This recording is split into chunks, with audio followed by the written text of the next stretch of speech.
was able to go to MEPS in like a one and done type of way, and if you can do that, that's what I recommend.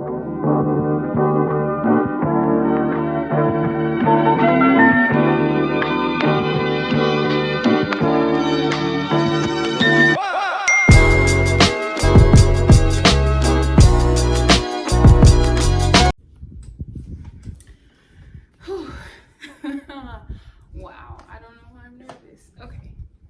Hey guys, my name is Armoney Jaye, also known as AJ, and this is the first actual video that I'm recording for you guys.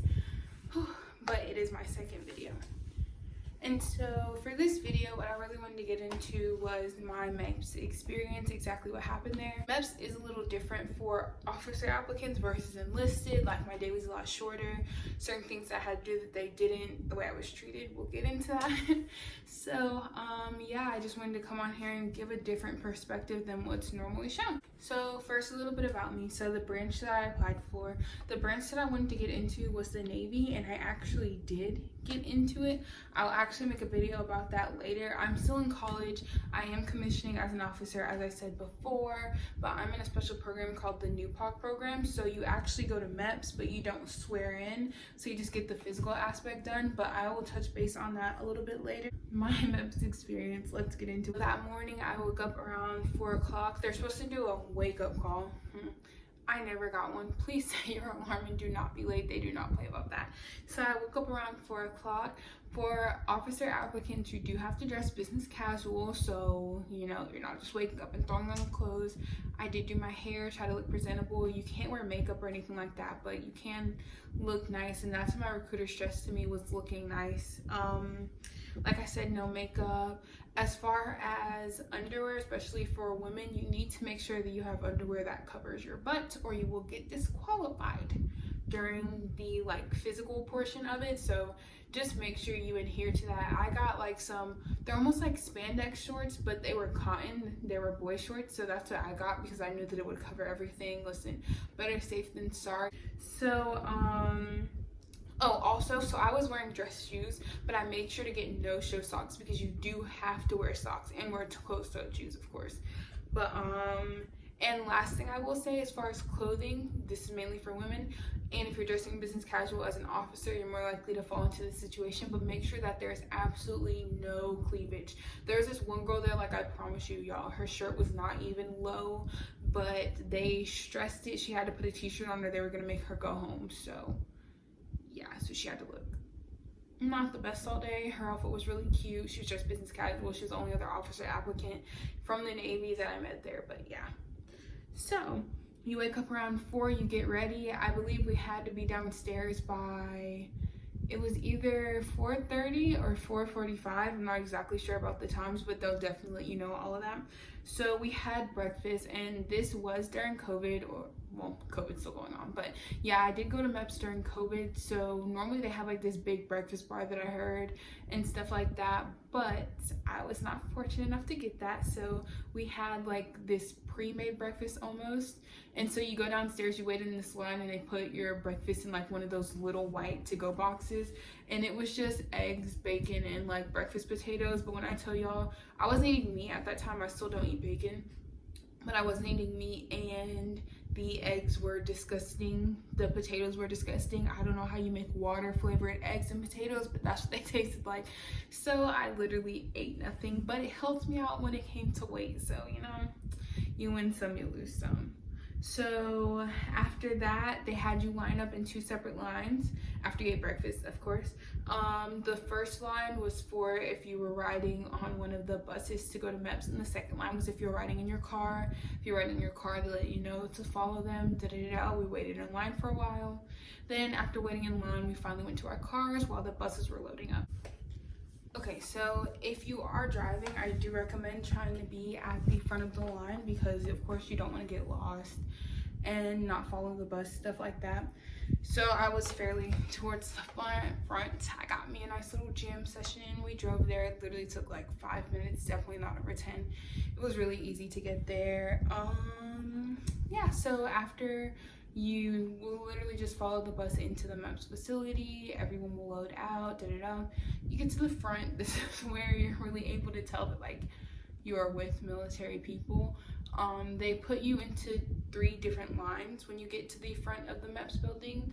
The first line to go into the MEPS building is going to be the shippers, the people leaving that day. The second line is going to be people who have already been to MEPS or they're returning, so they're doing like a partial physical. And the third line is for full physical people or like new people. That's the line that I was in. And funny story, I almost died. I didn't actually almost die, but I kind of almost died, because at this time I was like super healthy, working out. I was originally over the weight for my height, so I was trying to get under, and I was working out like crazy. I didn't want to get taped, stuff like that. So I was drinking a gallon of water a day because that helps to curb cravings. So I was standing in the line, literally about to pee myself because I could not hold it. And I'm literally sitting there like dancing in the line, but we're not supposed to move. And this went on for a while. Like, they were letting the new people were the ones that go into the building last. Like I said, it was shippers, then returning people, then the new people. But it's not just walking into the building. You had to get your temperature checked because of COVID and a paper signed. And then you also had to like go through security, metal detectors, stuff like that as you were going into the building.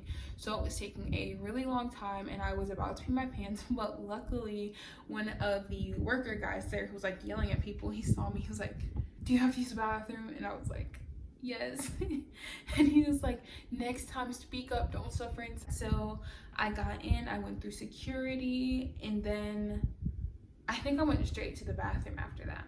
After going to the bathroom, I went back up front. That is when they took all of my stuff. So the only things you can have with you are your paperwork, your social security, driver's license, stuff like that. So anything else that you brought with you, like any bags, especially those who rode the shuttle, who had all of their stuff with them, they all went into this big room, cell phones, stuff like that. You couldn't have any of that throughout the day.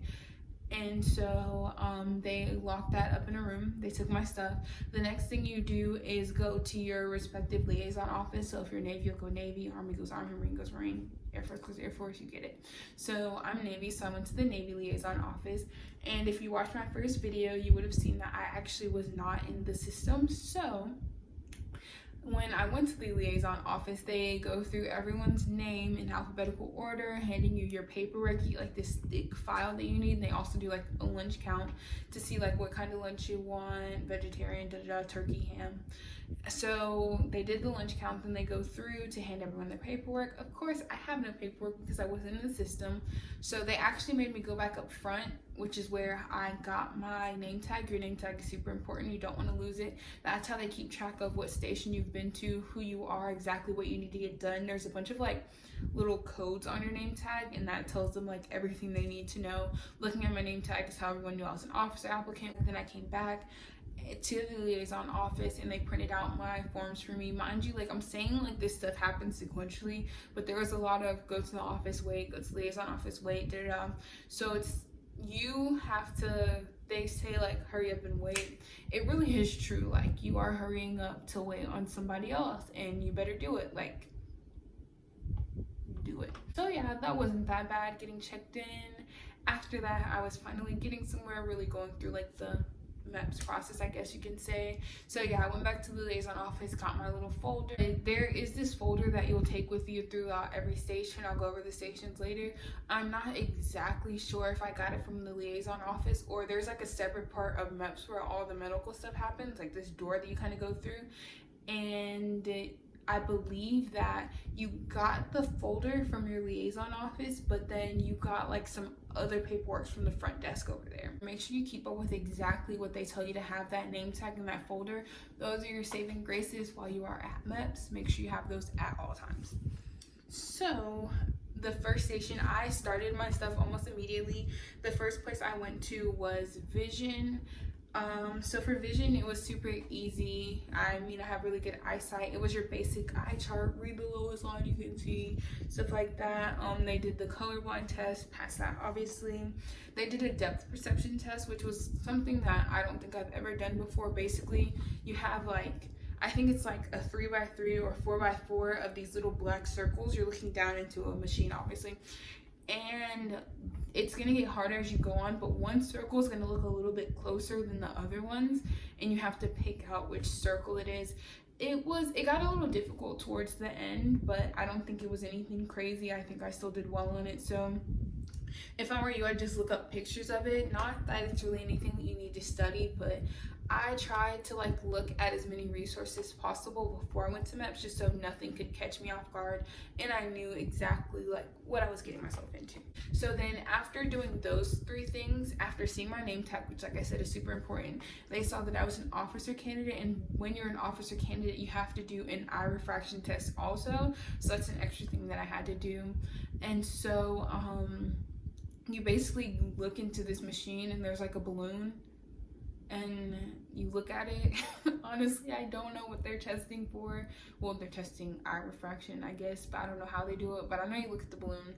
It was super easy. You just go, you do it. I mean, when it comes to vision, like, you kind of know if your vision's good, you know if it's bad, like, you know what you're getting yourself into.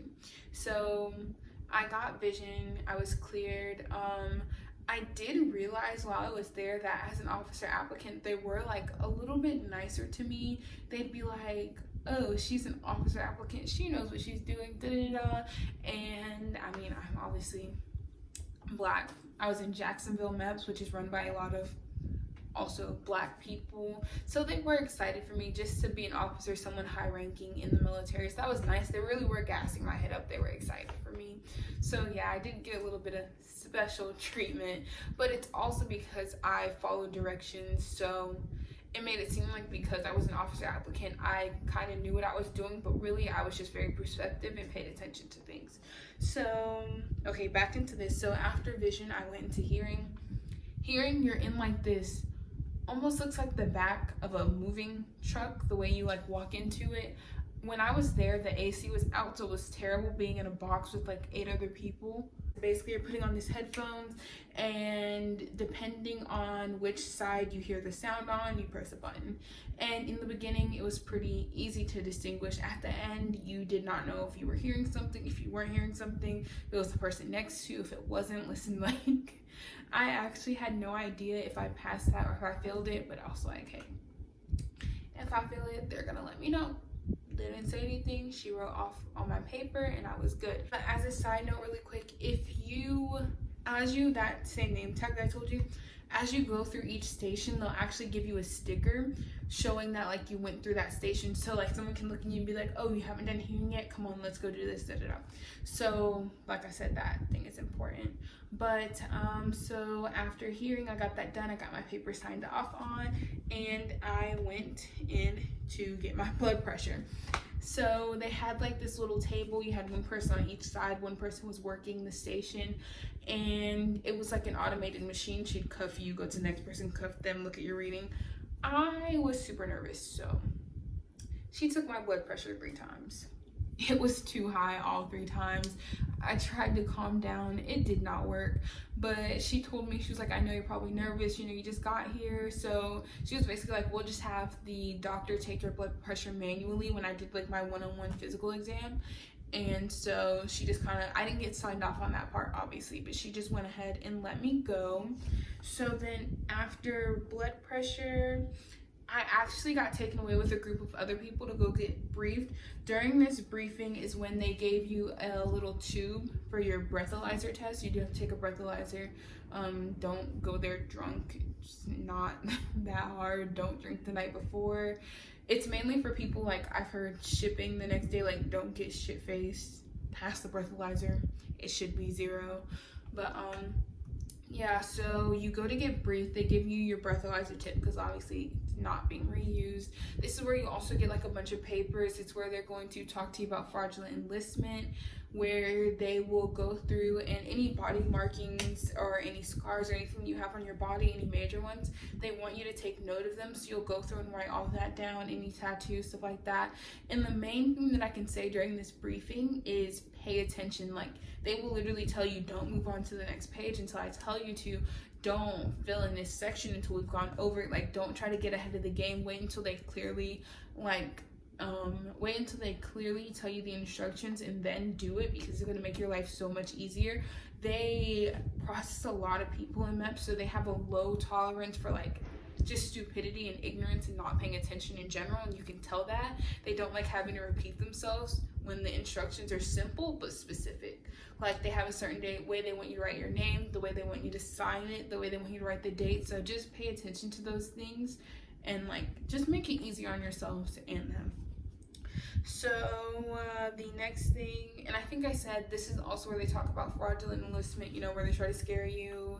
If you've done this and you don't tell us, they talk about the fine, they talk about jail time, stuff like that. This is your last chance to tell us anything that you didn't disclose, basically where they give you that whole spiel. I know some people talk about them like really hounding down on you, like, have you done this, have you done that? They didn't really do that to me during this. It was more so like a, do you have anything to say? No? Okay. Like no one was trying to like scare anybody into admitting something that they didn't write down originally, so that was nice. After that, I actually went into where you go to pee, and that's where you do the drug test or drug and pregnancy test if you are a female. So basically what I can say about that, it's pretty straightforward. We went into this bathroom. There is a woman in the bathroom with you. Also, okay, so in the part before when you're getting briefed, you're also going to write out these labels. These labels will be used in your folder that I told you about, and also they'll be what is used to seal your they will be used on your urinary analysis, basically saying like who you are, stuff like that. So it's super important. It's really loud. They'll be used on your urinary analysis, so it's super important that you fill that out correctly. So the main thing I can say about the urinary part of it is do not go up there if you don't have to pee. There's so many people in line. They have, I mean, if you had to sit in the bathroom and watch people pee all day, I don't think you'd be that happy either. Like, just don't waste their time. Like, if you don't have to pee, don't go up there. I was the first person to go. I was like, bro, I want to get this over with. Me and actually the other officer candidate girl that I told you about, we were the first two people. We went in, we peed. It was super easy. You're in a bathroom. There's a lady watching you, obviously. It's 2 stalls, but there are no doors on it. And so you pee into the cup, you'll wipe it off, and then you will actually seal your cup. I think you close your cup, or they have you watch, you watch them seal your cup. You watch them put the tape on it. They show it to you, like making sure there's no tampering, like it's completely sealed, because obviously they don't want you to claim that, you know, someone was sabotaging you or something like that. So they're super careful about that. But as a female, before they seal your cup, they will take a dropper and put it on a pregnancy test, so you'll know immediately like if you're pregnant or not. But so they do the pregnancy test, they take this sealed cup, you'll put your label on it, and there's actually a window that goes straight into their lab where they package the urine. It goes somewhere else to be processed, but it's packaged there. So you actually watch them take it. So they are very particular about the fact that like, hey, you saw your pee, you saw that it went straight to here, like no one messed with it. If you fail, it's because you failed. So yeah, that part wasn't that bad. Like I said, don't go in there if you don't have to pee.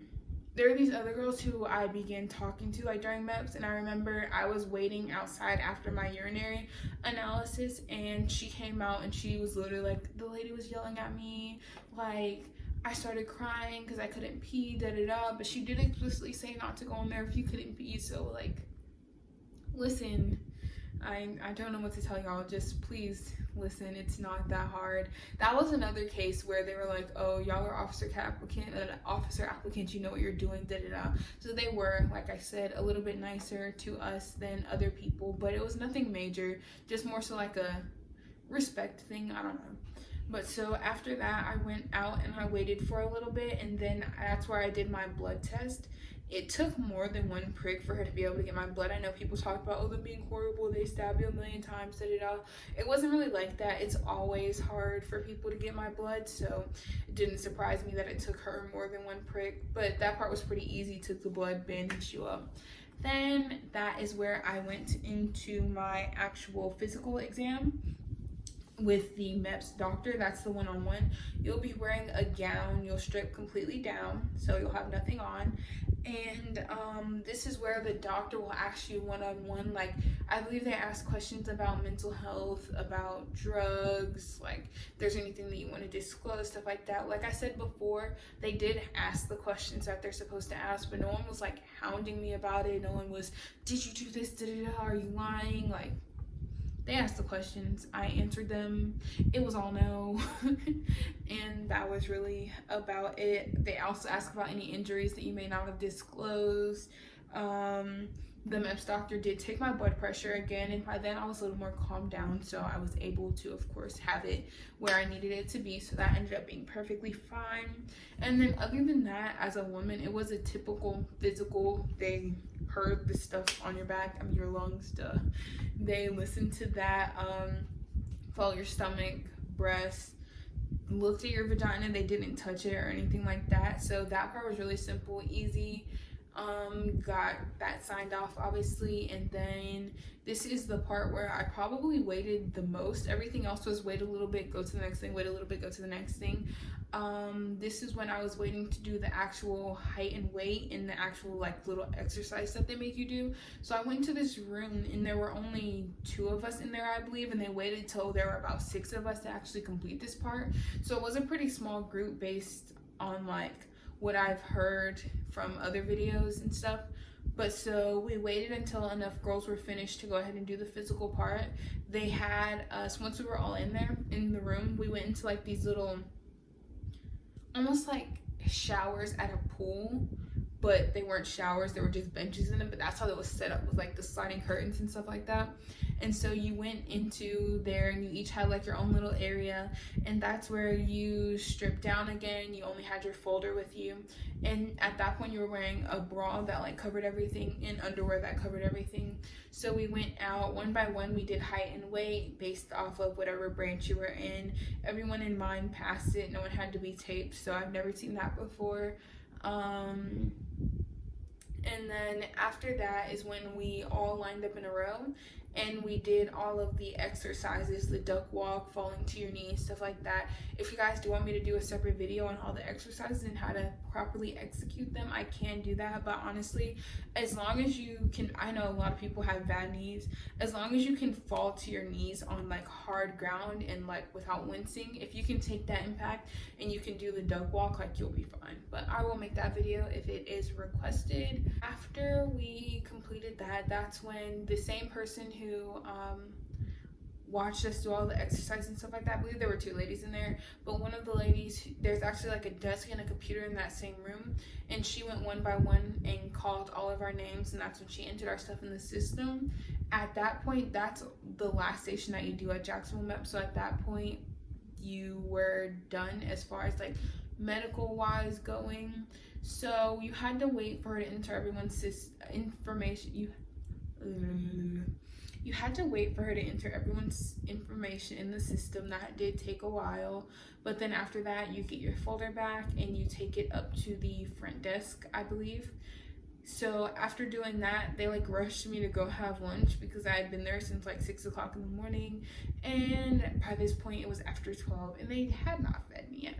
So I was, like I said, vegetarian at the time. I went to go eat lunch, and apparently the Navy liaison office completely forgot to order all of their vegetarian lunches. So I just had a couple of bites of an apple and chips. It was one of those, like, I was so hungry and so annoyed that I was like, bro, I'm not gonna sit here and eat this BS. So I just didn't eat at all, other than those like couple of bites. So I finished that.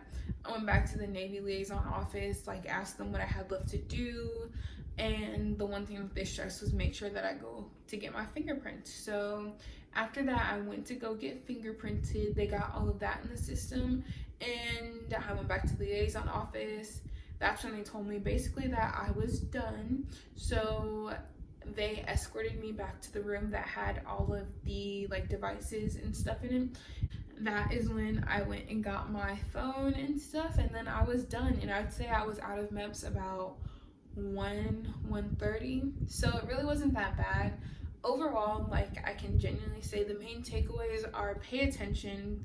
Don't be that person that, like, if you're in a line with 10 other people and you're the last person and you watch 10 people go through the same thing, like, there's certain aspects that you should have caught on to. Like, don't make them have to repeat themselves. Be receptive to what they're saying. Fill out things the way that they want you to fill them out, and just follow the flow of things. Like, it really wasn't that bad. No one was super mean. No one was out to get anybody, at least from what I saw. They just it was hot, the AC was off, and they just wanted to get us out of there. And so yeah, that was it as far as MEPS for an officer applicant. You don't swear in, you don't pick a job or anything, so I was out of there a lot earlier than everybody else, and that was really about it. Like I said, if you guys want me to do a video on the actual MEPS exercises, then I will do those. And also, so I am part of, like I said, the collegiate program called NUPOC. It's a Nuclear Propulsion Officer Candidate program. And yeah, I got in. I want to make a couple more videos about that just to shed some light on it, because I know that I wasn't really able to find very much information about it. So stay tuned to those coming soon.